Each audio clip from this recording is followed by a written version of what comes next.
সরকার পরিবর্তন হলেও সিন্ডিকেটের পরিবর্তন হয়নি বলে মন্তব্য করেছেন বিএনপির স্থায়ী কমিটির সদস্য মির্জা আব্বাস। রাজধানীর নয়াপল্টনে দলের কেন্দ্রীয় কার্যালয়ে এক অনুষ্ঠানে এসব কথা বলেন তিনি। মির্জা আব্বাস বলেন, রোজাকে সামনে রেখে নিত্যপণ্যের দাম আবারও ঊর্ধ্বগতি। তিনি বলেন, যাদের উস্কানিতে ছাত্র জনতার উপরে গুলিবর্ষণ হয়েছে, দ্রব্যমূল্যের দাম বেড়েছে, তাদের ব্যাপারে সরকার ব্যবস্থা নিচ্ছে না। এসব সিন্ডিকেটদের একটি দলের সঙ্গে সখ্যতা থাকার কারণে তাদের গ্রেপ্তার করা হচ্ছে না বলে মনে করেন তিনি। নির্বাচন প্রসঙ্গে মির্জা আব্বাস বলেন, অন্তর্বর্তী সরকারের দেওয়ার সময়ে নির্বাচনের জন্য প্রস্তুত বিএনপি।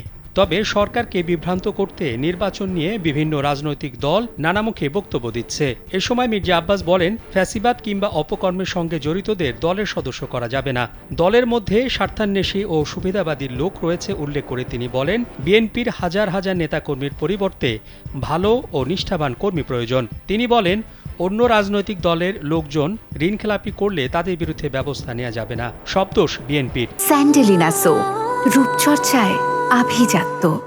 অন্য রাজনৈতিক দল নিজের দোষ ঢাকতে গিয়ে বিএনপির নাম ব্যবহার করে দোষারোপ করেছে। তাদের আর ছাড় দেয়া যাবে না। ষড়যন্ত্রের পথ ছেড়ে দেশের স্বার্থে সুষ্ঠু নির্বাচনের স্বার্থে সব রাজনৈতিক দলকে অন্তর্বর্তী সরকারকে সহযোগিতা করার আহ্বান জানান বিএনপির স্থায়ী কমিটির এই সদস্য।